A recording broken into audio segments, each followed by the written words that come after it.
Okay, and we're live. Live. Love that. Love that.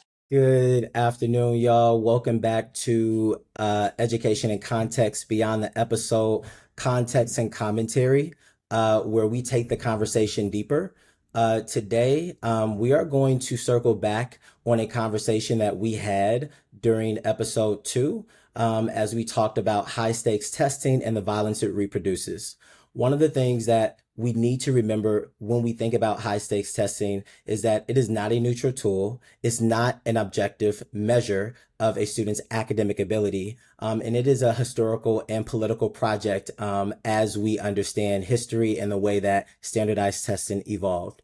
Today with us, we have Dr. Sarah Liddell Montgomery rejoining us for this context and commentary beyond the episode live talkback. We also have our two additional special guests, Kiana Curry. Kiana Curry is a STEM educator and a doctoral student. And we also have Tracy joining us as well, who is a upcoming author and an educator in our school system in the United States. So let's jump into it. I want to And a start. doctor. You gotta put some And respect a on doctor, it. and a doctor. My bad, and a doctor. Also, Kevin is very humble about it. So just, acknowledging that, giving him his flowers and also like elevating the fact that he is dope and amazing and all the things as all of us are as we engage in this conversation. I want to go ahead and jump right into it. So and I would love to start with you, Kiana. When we think about high stakes standardized testing, one of the things that came to the forefront of our conversation at the beginning during the episode was this idea of violence and how standardized testing reproduces structural violence and epistemic violence. Could you just speak briefly about your experience as an educator as it relates to preparing students to take these tests and just your own perspective around if you think it's effective? Yes. So when it comes to standardized testing, we've had this conversation a lot. It comes up frequently. Yes. Standardized testing is one of those things where it does take a toll on the educator, and outside of the educator, I think it also takes a toll on the students in the classroom. Standardized testing has always been a theory of mine that, I do not think test numbers represent how well a student can articulate themselves, how well a student can be successful. A standardized test are, to me, literally numbers that are either systematic or political or have some type of nuance behind them. And a lot of those pressures are placed on education. I know with standardized testing, with me as an educator, it has changed me completely as an educator. When I first came into the education field, I wanted to just teach. I wanted to teach science. I wanted to just be, let me give every student that I did not, the opportunity of education that I did not have. So when you think about science, science is one of those things where a lot of kids shy away because of the math, because, it's too much reading, it's too much this, it's too much that. But there's a way to teach it, to make it fun for them to understand it. However, I will say in the last couple of years, standardized testing has come in and changed it, that whole nuance of what science could be and what just education is. For me, the violence piece would be my mindset, right? The mindset of always having to be perfect, the mindset of always having to be elite top 10% on these standardized tests. So that means dissecting these tests. That means teaching them the different ins and outs on how to take a test.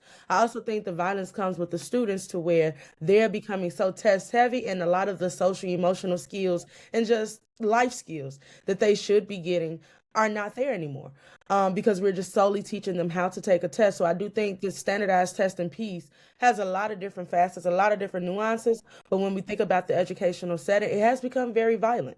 It has become very traumatic. And we also think about PTSD.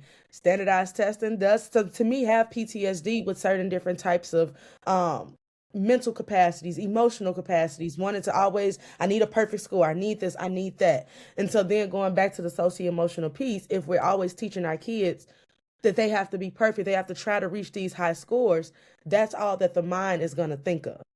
And when we think about science, the brain is the number one tool that works the entire rest of your body. If testing is the only thing that I know, then me going to get a job out in the real world, my social skills are not going to be there, because all I'm going to be geared to do is take a test, how to do this, how to do that, how to decipher which answer choices are correct, process of elimination, versus who am I as a person?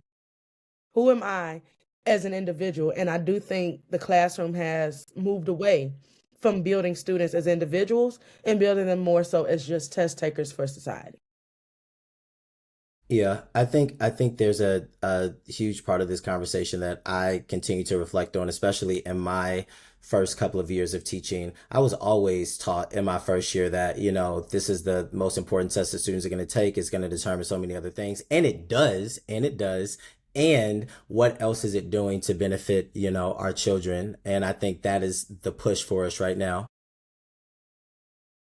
Yeah, I really love something that you shared, Curry, around like the way in which it has changed you as an educator. And I think that um we don't, as administrators, we don't do a great enough job of developing our teachers to have a more nuanced understanding of how they approach the classroom. Because to Larry's point, like, it still does matter that these students do well on the test if we want them to have access to institutions. And what are the ways that we can teach our students so that they're developing critical thinking skills, so that they're developing self-regulation, and also being able to access these tests, right? And I think, like, when we think about some of the schools with more resources, with students that often don't look like us, they're not constantly talking about the tests. Like, I went to school with kids that didn't look like me when I was in like K through 12, and we talked about ACT, but it wasn't like every single day. Like, we're in class talking about ACT. Like, we had a mock ACT on Saturdays and you opted into going to that, right? Like, there was opportunities there. You could do private tutoring,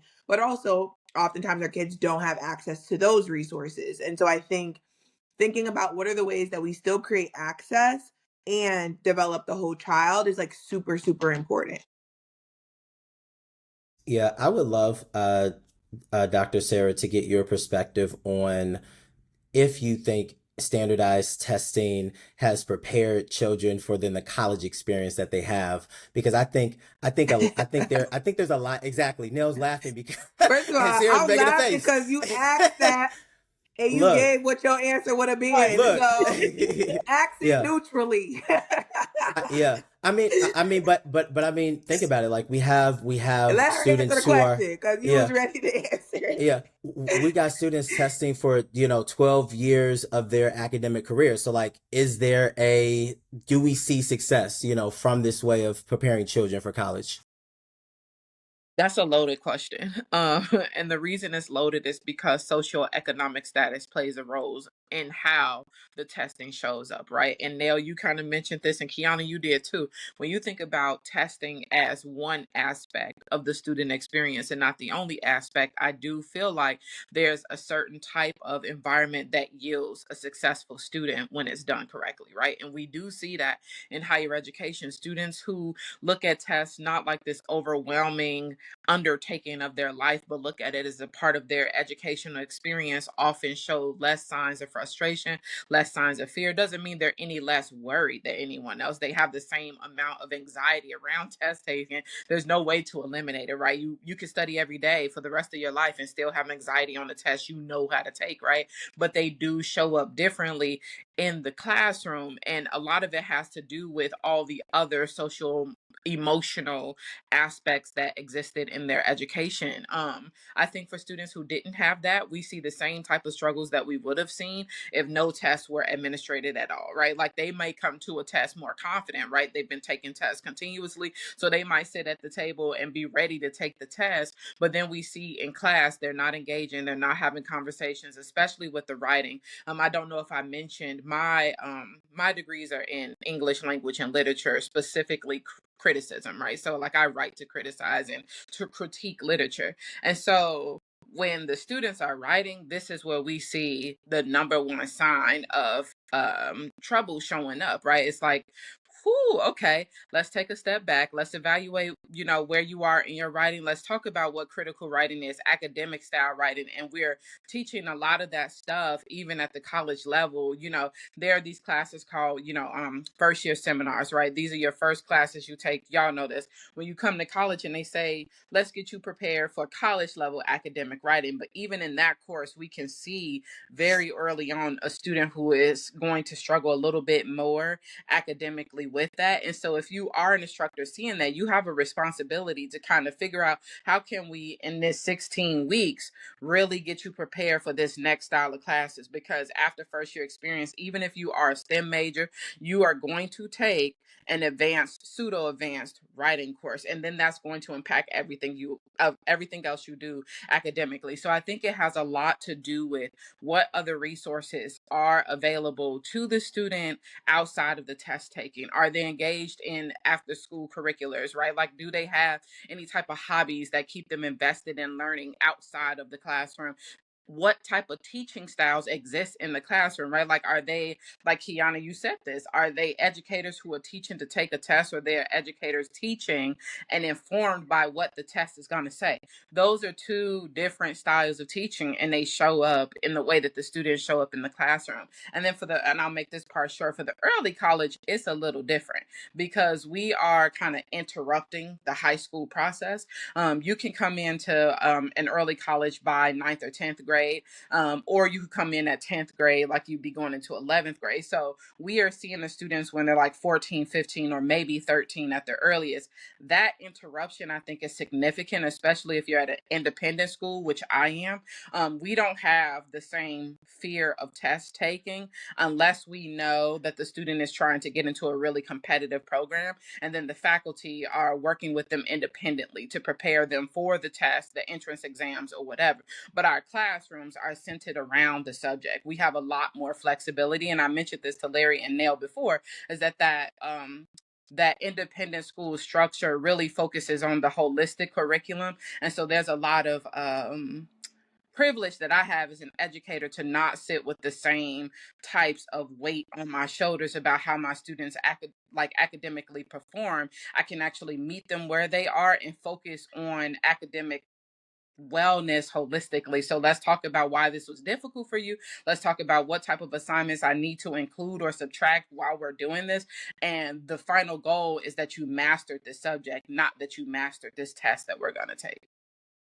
And I think something that you said that's just really standing out to me is just around the type of teaching and what that means. And I think it really matters that we're reframing how we approach what is the important thing that I'm preparing students for. Because if we think about teachers that are teaching to the test, right, when a student is in 11th grade, a lot of teachers in 12th grade feel like, what purpose do I have? Right? Because the test is already over. And I know Kiana's nodding her head heavily because she's coming from high school. And I'm just like, what do you mean what purpose you have, baby? The next step is the world. Like this baby needs to know how to critically think about the world. Right. And so I think when we're more intentional about like, actually, my end goal is not the ACT. My end goal is that this child is able to go into the world and read a text and critically think about the text and make an argument about this text, right? And transparently, like, writing and reading are more integral. I'm a STEM girly, so I'm not throwing no shade, but more integral than this child know how to do math because there's calculators. And like at the end of the day, if you cannot write, you cannot read, you are literally being barred from everything else. And I just think that we don't pay attention enough to the ways in which that matters, specifically for Black and brown people, because to your point, how can you critique anything in the world, in a world that is anti-Black, in a world that is not for you, if you cannot read and you cannot write? Now you're just susceptible to following everything else around you. I was going to say, I also wanted to stamp a couple of key points that you all stated. A lot of things just start resonating back with me, and a lot of things you just said prior to where I'm at right now. But one thing that I can say, coming out of high school, because I was a senior teacher as well, our babies still struggle with basic printing, basic cursive writing, telling time, the small things that they are going to need to be citizens. But one thing they can do, you put them a test in front of them, they can tell you about a process of elimination. It's become muscle memory. So for me, it's okay if we build muscle memory. I think it's the science behind it.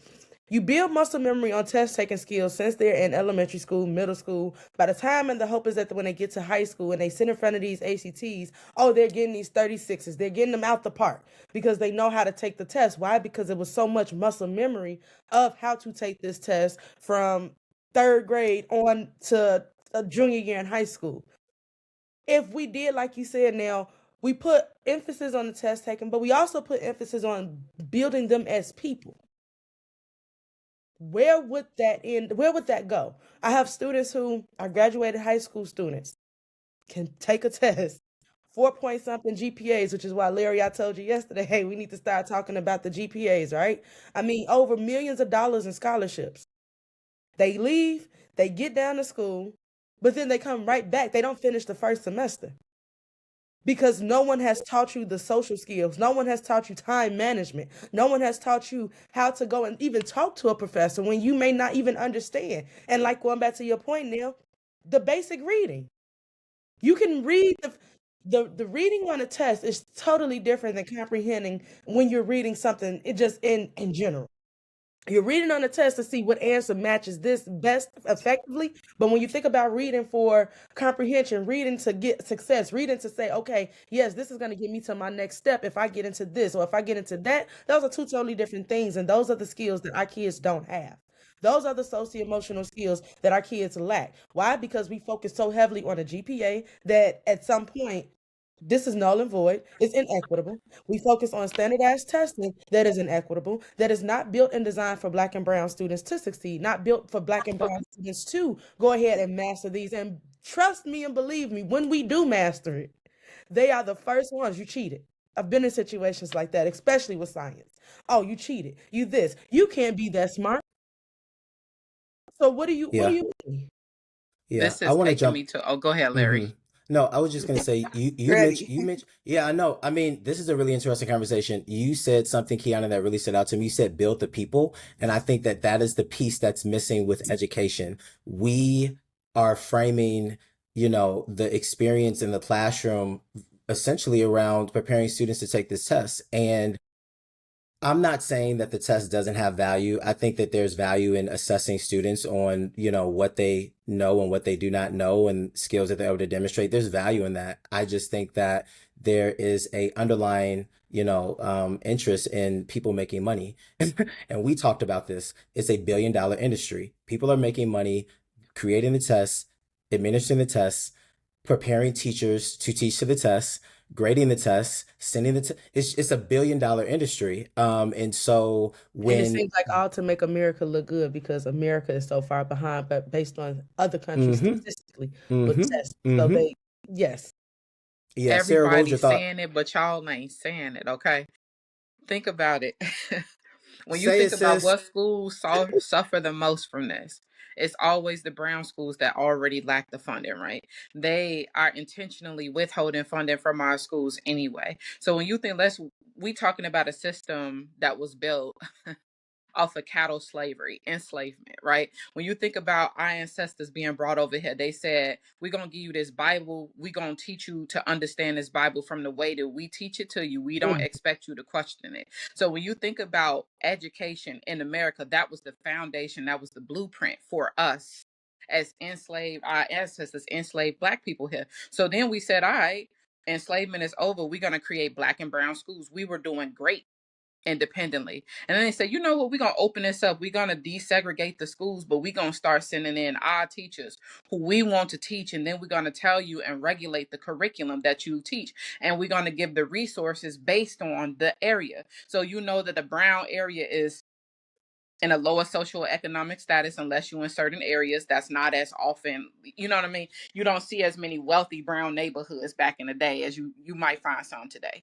But think about it. They're going to put you in a public school in an area where you don't have any funding, and then they're going to tell you to test and only test and learn how to test. So you eradicate all the possibility of the student being successful in every other way, just like a chattel slavery. It's the same system. They just changed the game. They just changed the name of it. So when you start talking about pipelines, you can go straight from education to prison because they already trained you to do it. Don't think, follow rules, listen to what we say, don't question, don't come up with the ability to think independently, don't challenge authority. All the same rules exist in the public system. And then we reprimand you for having independent thought. Oh, I don't want to take the Baby, test like talk that. about Let it. me find out a way to question this way. Oh no, we're gonna kick you out. You need a couple of days out. Professors, teachers getting put on academic leave, shut down because you said, I want to teach this the way that it needs to be taught. Literally, schools get shut down for academically performing well, even if their test scores are low, because they are saying something more about the way the student needs to be taught. Something about knowing that independent thought comes with development in a way that makes you a societal member. Contributing to society in a fundamental way means that it needs to be regulated. We got to shut it down. We didn't even expect for you to have access to this in the first place. And now that you have access to it, we expect for you to have access to it the way we tell you to have access to it. And you still don't want to listen. Boom, that's Now we're also going to regulated. regulate it. That's what they saying. That's Period. what they doing. And it's happening right in front of us every single day. So the standardized test is just another segment of chattel slavery that they are reframing as educational tools for development. But ain't no development going on, and they intended to stay that way. Baby, go ahead and drop the mic after that. Just drop the mic. But yeah, and I think something that Sarah said in all of the gems she just dropped is they use third grade test scores to create prison cells. That is intentional. Like, that is intentional. They have already determined that by third grade, if you cannot read, here is the cell you will be in, because they recognize that if you cannot critically think about the world, there's no way in which you're going to function in this society well. Like, and that's what I think is just so insidious about it, is like, when you are an educator or an administrator in spaces and you're questioning things that are like, hey, this does not support our child, this does not support this child, and then people are like, don't you have a thought? Don't you have a question? Don't you point out a problem? That is so insane to me. Like, it is literally insane. And I think that when we think about the test, it is ultimately supporting students to be prepared to work and to feed into civil society's capitalist structure, and not preparing them to live, not preparing them to survive, right? And I think that, to Sarah's point, like, when schools were segregated, we actually have people running schools and teaching our students who saw their humanity, who saw build the belief in them, right? Because if we know that we're constantly bombarded with images and narratives about who we are that are low frequency or that are like disparaging, then our children are already thinking that. And like, if we see the doll test, anybody can YouTube it, like when the kids was already like, the bad doll was the black doll. Baby, the black doll look like you. Like, what do you mean that's the bad doll? And they're already internalizing that so young. Of course you don't want black and brown teachers, leaders, etc., building the belief in these black kids. Like, that would undo all the other programming. And I think it's like very important that we are aware as people in the educational sector about how do we interrupt, how do we name the thing, because we know that anything we don't name, we normalize. And it gets normalized all the time. One of the things that we talked about, Nell, in our episode was about what students lose. And I think, the humanity piece is huge when we think about, the silence, the speed, the compliance that needs to happen for a teacher to maximize all of the minutes in the classroom to prepare students for the test. But I think about all of the time that's lost that students don't get to practice like social emotional skills. And then they get into the world and they don't know how to resolve conflict. They don't know how to be kind. They don't think about anything beyond themselves. But, also getting at the ways in which we live in such an individualistic society, and we are only concerned about ourselves, and we don't think about community in a way that benefits, family, friends, strangers, etc. I read a book recently in a class that I took called Palaces for the People, and it talked about the ways in which we have so many different social structures, like parks, like libraries, museums. These are places that people gather, and yet we gather to these places and we don't interact with each other. We don't actually, and it seems weird to say, like, why would I interact with strangers? But we gather here, we come here for a common purpose. We're all interested in the thing that we are doing at the park or at the museum, and we don't take time to interact in community. And so I'm always interested in what is the purpose of schooling when it comes to the way in which we socialize children and we teach children explicitly how to, engage in their community in a way that is beneficial. I'm really curious. Yep, go for it. Jump in. So one thing you said is really interesting to me, and that is the aspect of communal learning. There was a study done about students from East Asian countries who come to the U.S. And the scholar who was looking at this, they were trying to understand how test taking works with this population of students, particularly how they study. And one thing they gathered was individual success was not based on individual study skills. It was based on the fact that all these students studied together regularly. It was like, we're meeting up at this time. They continue to show up with one another. They continue to challenge one another in these study circles. And then everyone learned the material because they were learning together. And so there was this very intimate examination about what it means to be a part of a group of individuals learning together. And I think that our education system doesn't expect us to do that. They don't want us to do that. You think about why we're having this conversation right now. It's because if we look at a system that's teaching you to test, they're teaching you to master listening to rules, to following rules. That's an individualistic thing. So I can reprimand you if you do something by yourself, right? Like, you didn't do this, you didn't do well on that, you didn't do well on this. If an entire class didn't do well on something, you are looking at the entire class as the thing to be reprimanded, not as the individual, and how can I help develop you, right? And so this is an intentional design to disrupt people's ability to function in society. As a matter of fact, I remember having a conversation with my students a couple of weeks ago. They were saying, yeah, I want to go to, one of them wants to be a graphic designer and work on video games, right? And so I said, oh, did you consider taking a literature class? He was like, why? It's like, don't you need to write? I'm like, you don't need to just know code. You need to be able to tell a story. When's the last time you finished a game that didn't have a good storyline?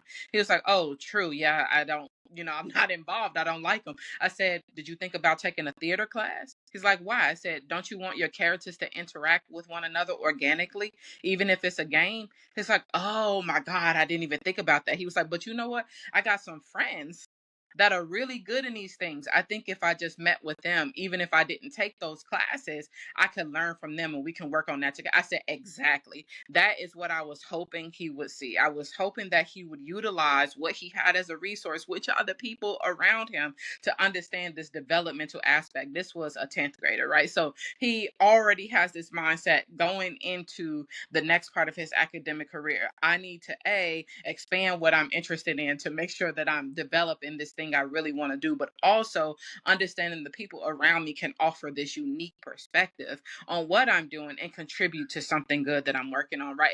And again, that can be a very individualistic thing if you make it that, but it can also be a communal thing because you are recognizing the people in your community for their strength, and we're all participating in this thing, right? And that's what made our community so strong before they get disrupted, which is we recognize those strengths. I mean, we recognized it from the beginning. It started off with the talented 10th, then it moved into our communities where we all started recognizing we could be the talented 10th, and people were encouraging that. It wasn't like you needed to take on be the sacrificial lamb and do this anymore. It was like, you have the ability to do this, and we're going to help you get there. So Black excellence developed from the notion that it already existed within us, and it was an intentionally smut out. Oh, your students don't even know how to take a test. Look how they academically performing, and they poking a hole at you. And so first I got to get into your mind, right? I got to make you feel weak. Then I got to separate you. This is all how abusers work, right? So abusers and oppressors look the same to me. You're going to poke a hole in my confidence that's already lacking because I'm a minority within this country, right? And then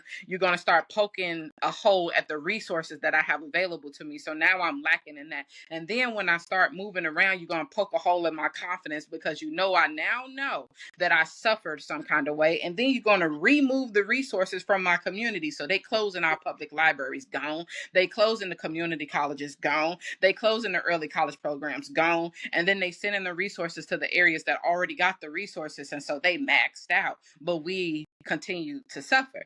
And so then we go into society and they like, go find a job, but we didn't even learn how to have conversations with individuals outside an authoritarian approach. So I don't even know how to have a job interview in a way that'll land me the job. And so now I'm blaming the system, and the system is the problem, but also I lack the ability to talk about myself because my confidence been poked at the entire time, right? So like all of these things get impacted just from that small notion. You start at third grade, like Neil said, they build a prison system for us. But in third grade, if a white student is underperforming, they start talking about what clinical resources can be put in place. And it might not be prison, but it could be therapy.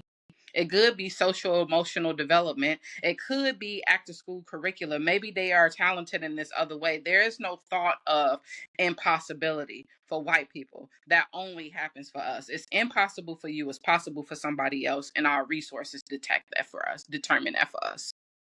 Yeah, and I think something that Sarah made me think about two things. One, which I've said before, probably on an episode, I don't know, but moving from like them being problems to solve to people to support is like a framework that we need to shift to.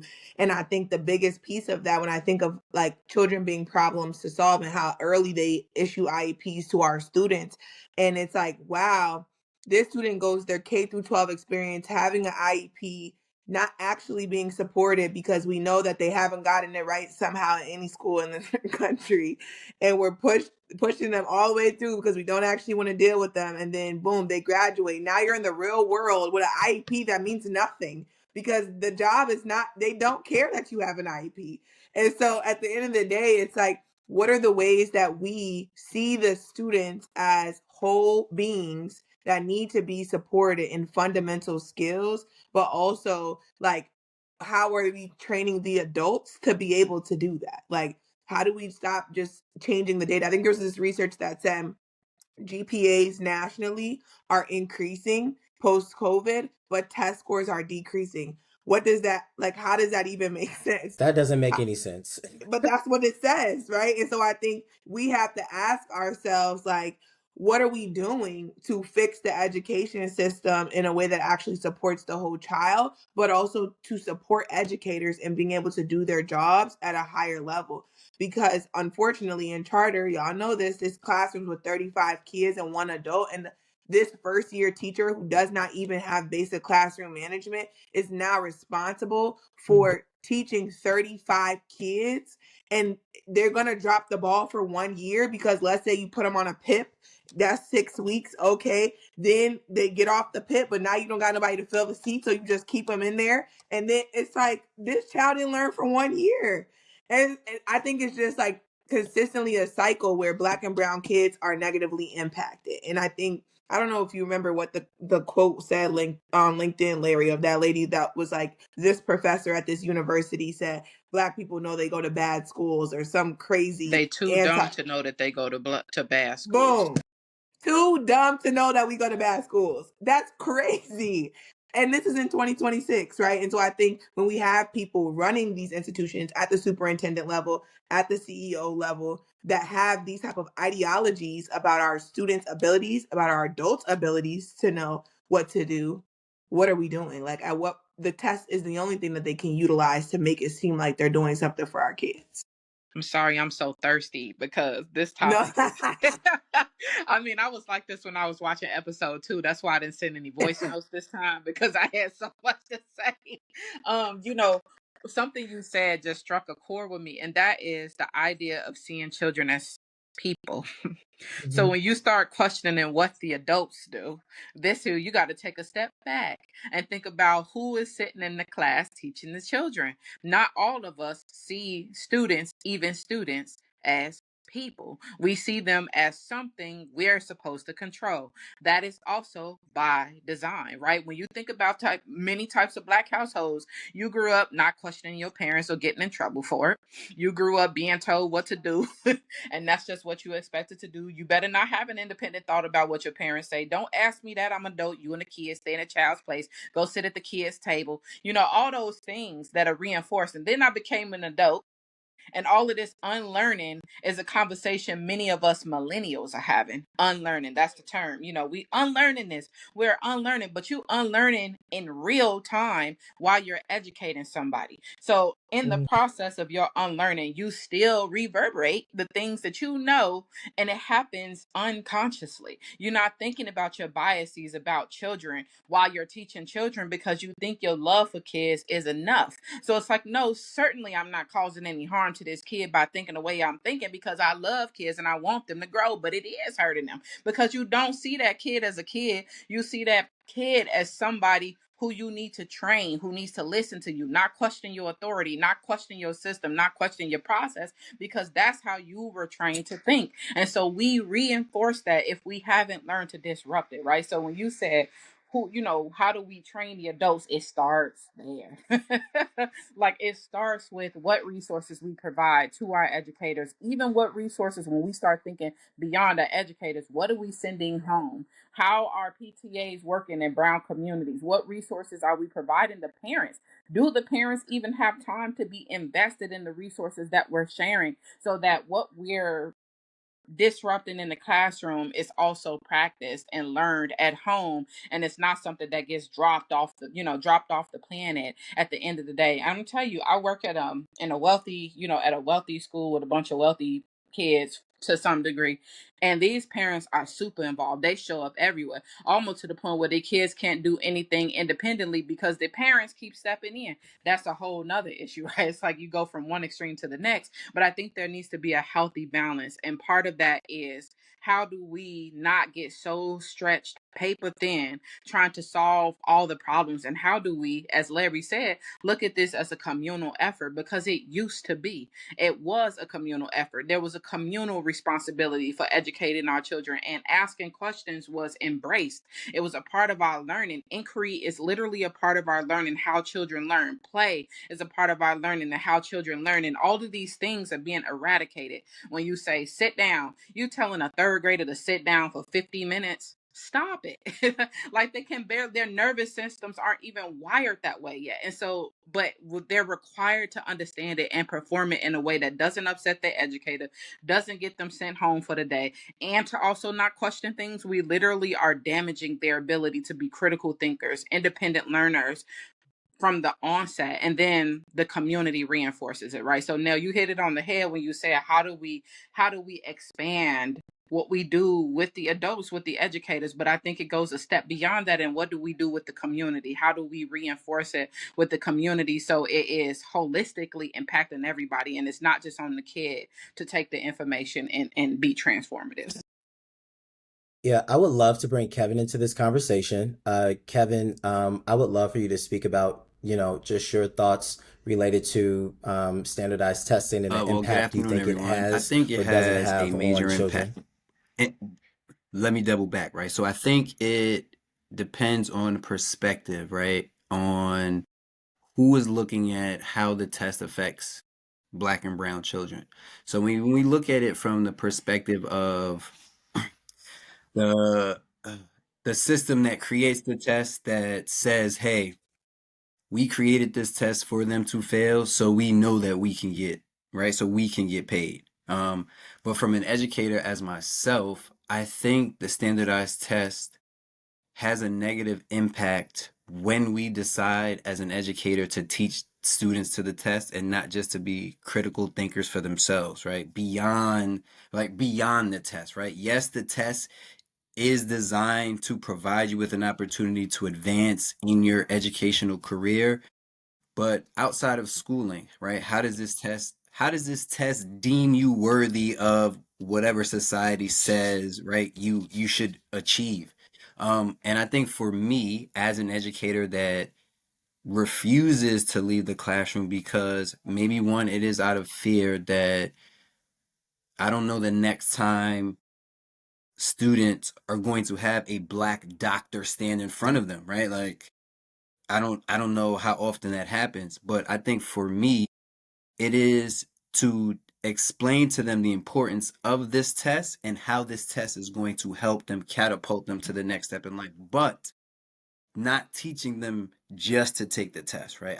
I personally want them to be critical thinkers on just how can I navigate life in general, like just period. So I think that's my take on standard. I think we need to get rid of them because it doesn't really serve a purpose if you ask it me.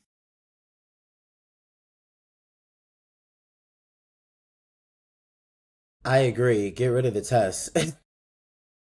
Yeah, I mean, it serves the purpose that it was intended to serve. It serves the purpose it was intended to serve, to bar people from access to these institutions.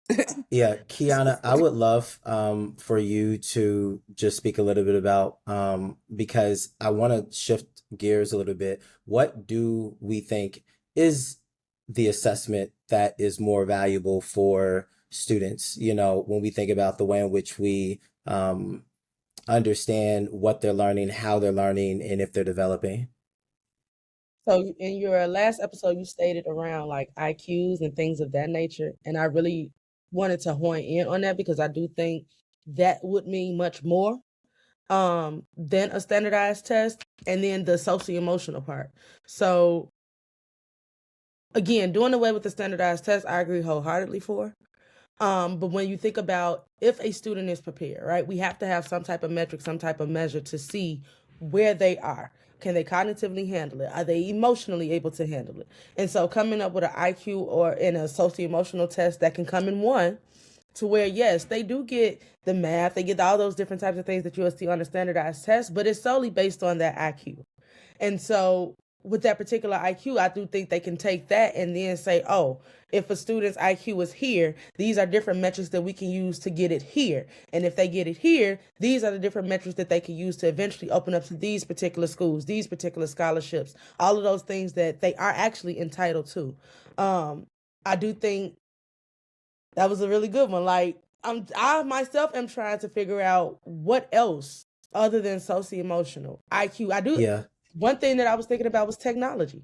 Whatever happened to, I was a Mavis Beacon student. So ASDF, put your fingers on home row, all of that. Like, that taught me a life skill to type, because now if technology is becoming like the big thing, you got to know how to type. A lot of the kids that I see now, they just pecking. And I mean, just pecking. And they pecking hard at those kids. And I'm like, now Mavis would be upset. But we need some, we need some type of test to where you can test their literacy skill. You test their math skill. You test their socio-emotional skill. You test the technology skill. Can they do fluent math in their head, 2 + 2? Because sometimes when you get to a McDonald's, if that is your job, I get people to give me wrong change all the time, and the number is right there. So that's a skill that's small that you probably need a little bit more extra practice on, but you're an adult now. So those are the small life skills that, if we stay consistent with just teaching the life skills, teaching, I'm not saying to the test, but teach curriculum that is beneficial, which is a big thing. We get the curriculum, and the curriculum is not beneficial per se.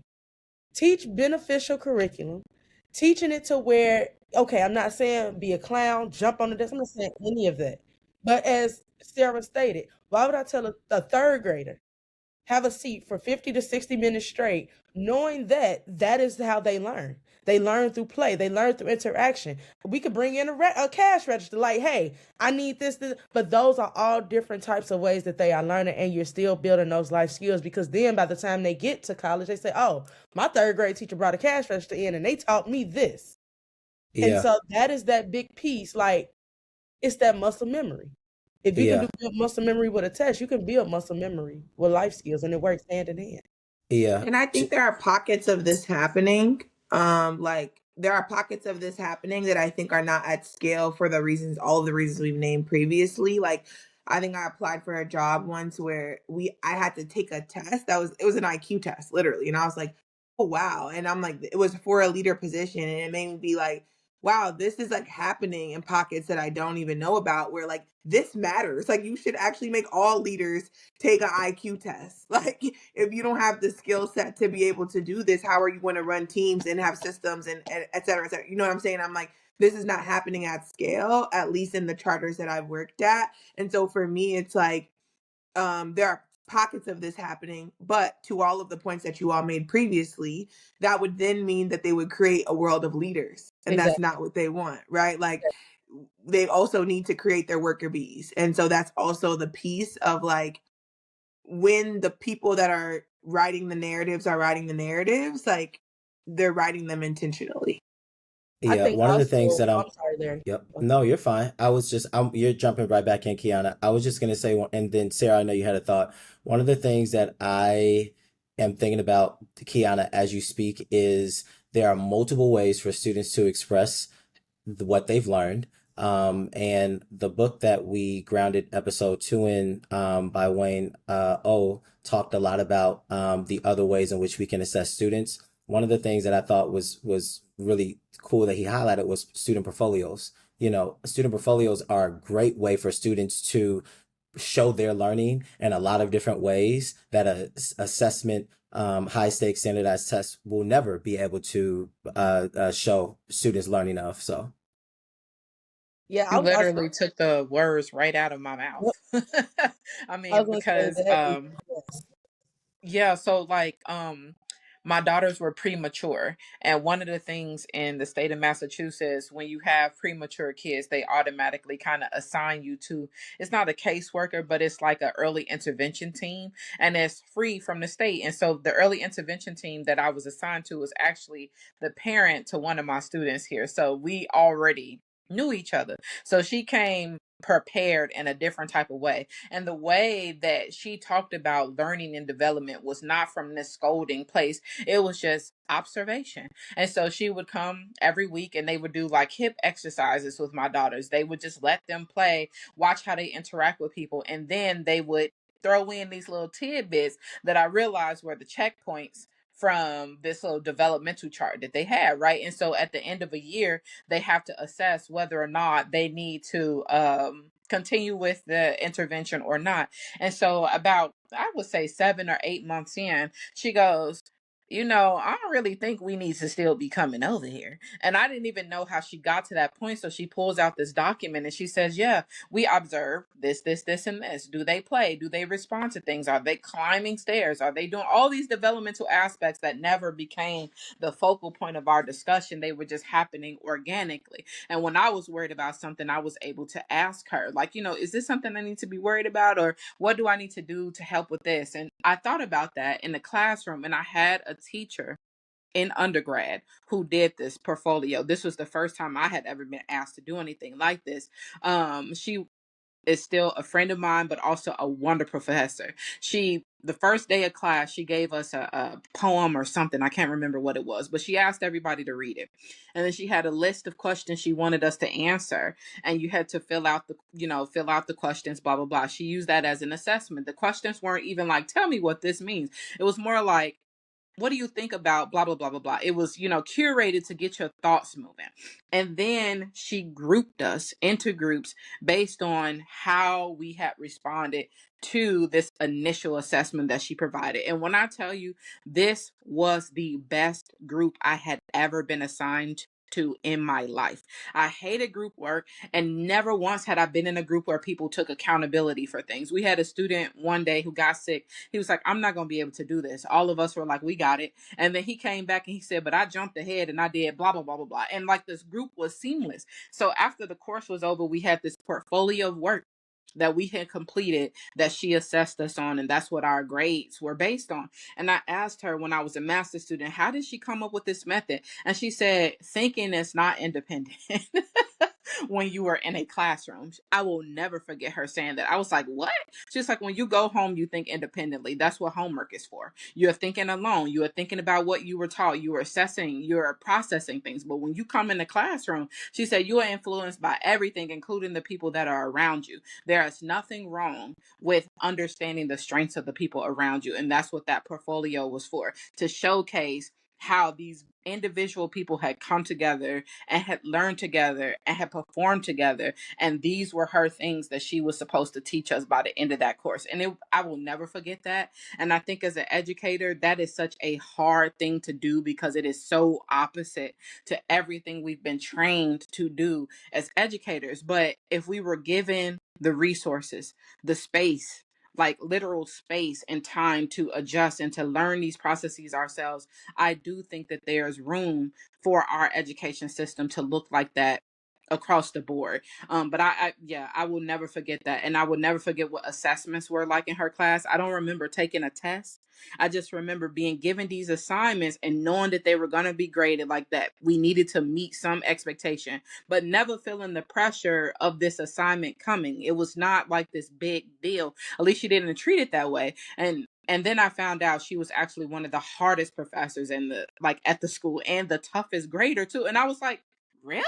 I was so shocked to hear this. But I had to get to know her to understand why people thought that. If you had never sat in a classroom with an educator who expected you to learn communally, who expected you to perform also independently while you're learning communally, then this does feel like a targeted thing. It does feel heavy. It does feel impossible. It does feel like she's a hard grader because she is assessing you on everything and not just what she's teaching you in that class. And I mean, it was an amazing experience for me, and I carry it with me all the time. But I do think this question about how do we see students grow, if testing is the only way that we've been conditioned to see it, is a question that we should ask continuously, and also a question we should disrupt, because there are patterns of recognition that help us become independent thinkers, critical thinkers, and still maintain our ability to inquire and learn, that don't require us to be stressed out about it all the time. Yeah, thank you for lifting that, Sarah. Kiana, I know you had a thought earlier. Yeah, see, so Sarah had pretty much stated a lot of what I was pretty much thinking. I'm also gonna take a look at the science aspect on that, just as a science instructor, and thinking about like the inquiry based, and that is how a lot of our lessons are. That is one thing I can say they try to put in the curriculum, but even within the inquiry based, you still have to add that real to world experience in for students to understand exactly where we trying to go and land with this. I wanted to go back to like the whole them and the notion of the community learning. I know for me as well with science, that is the big piece. So one thing that I have noticed that our students struggle with is not just the talking, it's not just the reading, it's the writing, yes, but it's also articulating what it is that their brains are telling them to say. A lot of the times they become very defensive because they can't articulate what it is that they're trying to say. And they get defensive because, again, in society right now, in this generation, phones, they said everything. You know, all I have to do is type it in. I don't have to talk to anyone. I can do a text to speech. Siri does it all. It takes the accountability and less work off me. So therefore, when I come time and I need to talk to somebody, like having a conversation how we're having, for some of my students, this would be very difficult.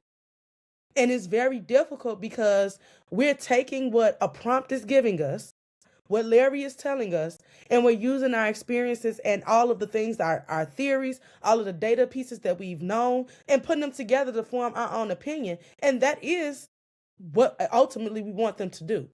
But to even get them to this particular piece, a lot of them don't carry book bags.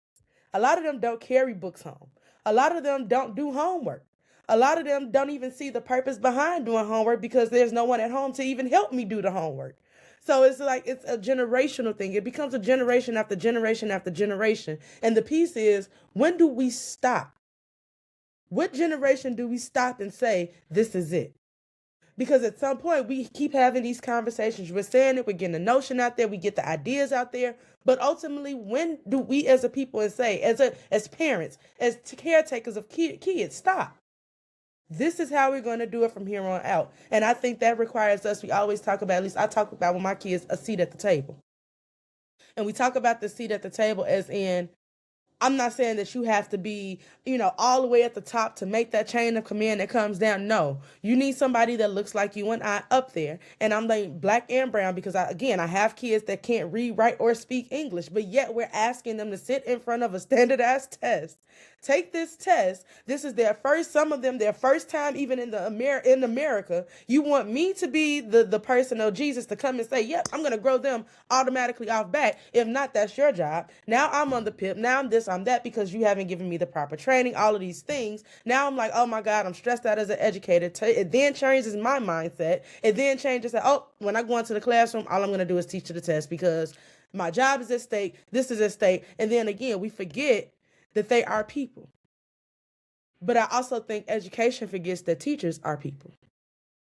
And because teachers are people, we are the ones, yes, we are not the ones sitting there taking it, but we got to analyze it. And when we analyze these tests, and I just said it took me 13 years to get licensed as a teacher. Not because I couldn't sit and take the test, because it does not make me a better teacher. It does not make me, I now have this license, I'm going to be the top 10% of the teacher. No. Because ideally, everything you ask for me to study on that test, to pass that test, my kids will never see until they probably get to college. Say it again. But now, here's the piece where we as change makers come in. The books that were given to me, all of the resources, I'm going to start teaching my kids that. I'm going to find a way to put it inside the curriculum, find a way to say, nope, we're going to make this fun to where it sticks. And you're going to be a person with it. You're going to learn those people skills, how to talk. It may take you going back over and over and over again, but guess what? Making those mistakes are okay. And that's the other piece we have to teach them. Making the mistake, make it. They are so scared to make a mistake. They're so scared to step outside their comfort zone. They're so scared to use the brains that they have. Because society has deemed that, as you all have just said this entire call, that is not the acceptable way for Black and brown students to show up. It is always going to be deemed for us to be lower. But if we have the change makers like us, if we have the people who can say, yep, I'm in this particular testing arena, we're going to do away with this particular test and put this in. Those are the small pieces by the seat at the table that I mean. I need you to go home and learn how to study. I need you to go home and learn how to do homework. I need you to ask those critical questions, because if you don't, then you're always not going to ever know. And so for me, I think just looking at science, like, I love it because it gives them the inquiry. We do the portfolios. They get the beginning. When you first walk in, you know nothing about this. But then over the course of years, look how much work you have done. They get tired because I make them go back and back and back, capitalize the first and last letter. You don't have a period, I cannot take this. This does not have an exclamation point, it don't have a comma, I'm ripping it up, throw it away, you can start again. You can call it harsh, you can call it whatever, but what I'm getting you to understand is go back. Take that extra time. I get no one has taught it, but when you have those teachers that teach it, which is what you all pretty much were saying, give the teachers the foundational skills. But the piece with teachers, where I start to see, and then I'll pass it back over, the biases are not removed. Once those biases become removed that our Black and brown kids can't, that they don't know how, they are not built and equipped to, once all of those start to become destructed down, you will start to see wonders in the classroom. For example, a kid that cannot read, write, or speak English, I bet you they'll raise their hand to try to say something. I bet you they'll try to use their the language in their native language to try to say what you mean in English. I've seen it. Because there is no wiggle room. There is no let out. I need all of you all to rise to that occasion, because the world outside, they're only going to see you for what you are, and that's color. And what I tell them, I'm sorry, Neil. No, you're good. Sorry, I thought you were done. The last thing I tell them, they can take everything from you. They can take your clothes, they can take your house, they can take all of that. But when you have the mindset, when you have the brain, when you have the skill and the knowledge, you can go rebuild any different thing that you want to rebuild, and you can have it for your own because it is yours. And those are the small life skills that we have to keep telling them. You have it. Not a standardized test to make you have it. Yes, Miss Curry. Go ahead. Yes. Yes, I want to just double down on why science is the best content ever.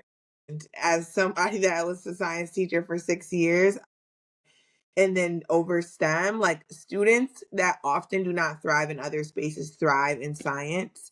And the reason for that is because oftentimes when we are centering the engineering practices, we are supporting students with being able to make their knowledge and their brain come to life and be real, and make and connect dots for them about understanding phenomena that's happening in the world around them. And Black and brown children love that, because one thing about them, they go debate you, they love to prove a point.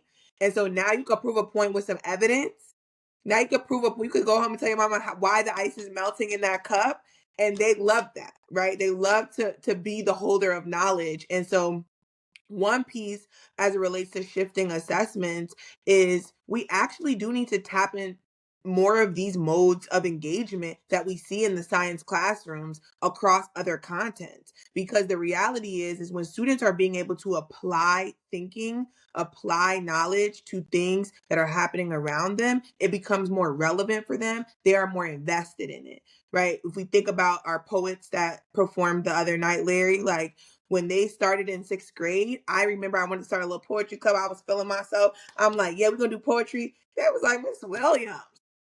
I put up a no name. I can't say this on live, but Casket Pretty, they're talking about, she's a poet, but she's a rapper. And they're seeing the piece, they're looking at the lyrics. They was like, oh, this is kind of dope. I'm like, yeah, that's poetry. Right. And I'm showing them pieces live. And now ninth graders in high school coming to perform at events at other schools, competing citywide, right? Like, make it relevant to them. That's reading, that's critical thinking, that's literacy. Like, I think that we do not support our teachers with opening up their mindsets around what does content look like. Culturally responsive teaching is not just putting the Black scientist on the slide. Like, it is about making it relevant for students in their lived experiences, in the world around them. And when we do that, you will be shocked for those of you that didn't believe in our kids, and you will be invigorated for those of you that did believe in our kids by what they can do, because they are so brilliant. Like, we are deeply a brilliant people pathologically. We are often silenced. We are often shut down, but we are pathologically brilliant. And it is about connecting those dots for students so that they can flex that brilliance. You literally hit it on the head. So my dissertation was on culturally relevant curriculum. And the reason I wrote about that is because when you think about a traditional white classroom, they don't have to think about culturally relevant because everything is relevant to their experience, right? And so when you move those same educators into Black and brown schools, they don't know what's culturally relevant because they ain't taking the time to know what's culturally relevant. So when you think about something like literature and something about writing, I look at writing like it is scientific because it is. When you are writing something, you are proving something and you are using the sources you have to show what you are saying and hypothesizing and giving yourself new opportunity for growth, right? So when we look at it from that perspective, everything you write has meaning. It should be delivered in a way that's receivable. But guess what? We show up in the classrooms and all they want to teach is canonized literature.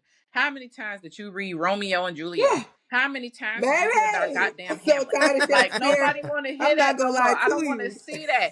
I'm like, you can go to college and study that, and you can study it from freshman year all the way to the end, and you will know it by the back of your hand. You do not have to only see it in high school over and over again. So what I have started doing in my own classroom, as you know, I teach literature, so I started bringing in Black books, and I started off with early childhood development. I start off with books like there's this, my favorite one is called The Black Kids, and it literally is about the riots in LA, and these 3 Black kids are at this all white school during these riots, and it's about their experience being the Black kids in this space. And of course I'm teaching it to these white kids who have a Black student in their class, and they go privately, Sarah, do you think that our Black friend feel like this? I'm like, do you think your Black friend feel like that?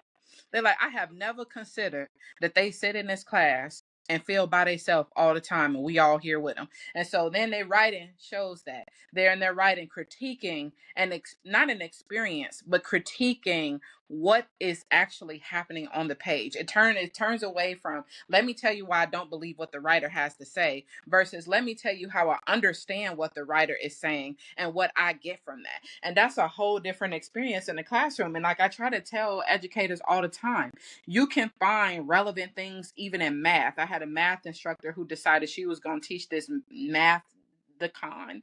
I think that's what it is. It's like this decathlon for mathematicians, right? And they're competing using all kind of stuff, building boats. And I'm like, I'm not a math person at all. So I was lost as hell. And then all these students, black students in this class, they do super fast, solving problems, building boats. All kind of like, wait, I don't even know what happened. I know they won. And I was over there, I don't know how you won, but you won. And just the excitement. And the teacher said, yeah, all you got to do is make it fun. I mean, it just was a no-brainer for her. And then I looked at some of the other teachers who are like, nah, they can't learn, they can't this. And I remember sitting in the staff meeting and I said, listen, it's not about somebody not being able to learn. It's about you figuring out how they learn. That's literally the answer. How do they learn? Have you tried to understand how they learn? Have you asked them what they into? I got professors now who send out their first assessment in the classes to find out what type of literature you like to read. I had one student say, please, please, please don't give me nothing but nonfiction. If you ask me to read a biography, great. If you ask me to read some fantastical whatever, and he literally wrote fantastical whatever, I'm not reading it. And I was like, I had to get rid of like 4 books. I was like, okay, he's not interested in play. It's fine. But it's one of those things where it's okay to shift things to make space for people to just exist. And the fact that we're even asking the students, what do you want to read? Not how do you learn? Obviously, I don't say how do you learn? There's a way to ask that question, right? But like, what do you like to read? In your spare time, what do you do? When we start asking that, we're already creating space for them to be recognized as a person. We're not coming to the classroom saying, this is the curriculum and this is how it's going to be the whole time. You're coming in, giving them room and understanding that your curriculum may still be the exact same. The way you deliver it may just look differently because you've learned who your students are. You're taking the time to learn who they are, and you're giving them space to be themselves. I love when students tell me something I gave them was boring to read, because then I ask them why. I'm like, but why? You can't just tell me it was boring and not give me no reason why. They're like, well, because the character stuck and there was no development, blah, blah, blah. Oh, look at you learning the concepts of the class. And then literally showing them in real time that they have processed something. Even in their frustration, they have learned exactly what I was hoping that they would learn. And they're not afraid to tell it to me, right? So like we have the ability to do this. We just need the room and the resources and honestly the leadership that lets us do those things. Oh yeah, girl, I was about to say, starts with us. It does all the time. It starts with teacher Starts with development, us at the table. and it starts with our mindsets as administrators about how we need to approach development with teachers who we know lack the skill set to teach Black and brown children. I think that is the piece. I will always advocate for anti-racist training, anti-racist PD. Even if you think you're disrupting the system, we're still going to take this PD. We're going to remind ourselves about the ways in which we've internalized anti-Blackness as Black people and brown people, so that we can continue to interrogate, okay, what do I need to do differently this year? What do I need to do differently, over the summer, when I go on break, as I prepare to teach students the following year, so that I am continuously disrupting the narratives that I have been taught to believe about myself and about other, cultures. Yeah, and I think that's in service of, because the test is a tool, right? Like that's in service of them deploying the tool in a more nuanced way, because otherwise we can fall into what Kiana was saying earlier about like feeling decision fatigue, feeling all of these things, and then just defaulting to teaching to the test because it is the easier thing to do. And so I think when they have that mindset shift, they are more probable to actually shift in how they deploy the tools as it relates to the test. I agree. This was man, we was unpacking a lot. Unpacking a lot. So, y'all, as we wrap up this conversation, a couple of things that I just want to stamp here. So, we're talking about high stakes standardized testing. Clearly we've named it's about power. It's about whose lived experiences are being centered in terms of the knowledge production that's happening in class. It's about who built it, who's benefiting from what has been built. And then it's about how do we, move in a very intentional way to disrupt the thing that we know is not helpful and is in a variety of ways harming Black and brown students. If this conversation resonated with you, please go to educationincontext.org, watch that episode 2, check it out. As we close out, I want to thank our guests, Dr. Sarah and Kiana Curry, for joining us today. And Kevin, I think he was having some tech issues, but just acknowledging his presence today as well in the episode. Remember, what you don't name, we normalize. So we got to continue to, we normalize it. So we got to continue to disrupt it. Any final thought, Dr. Sarah or Kiana, as we close out? Keep hope alive. We're going to be okay. Love it. Love it. Ditto. Okay, y'all. Yeah, ditto. Okay, y'all. Everyone have a great afternoon, and we'll see you in our next episode. Bye.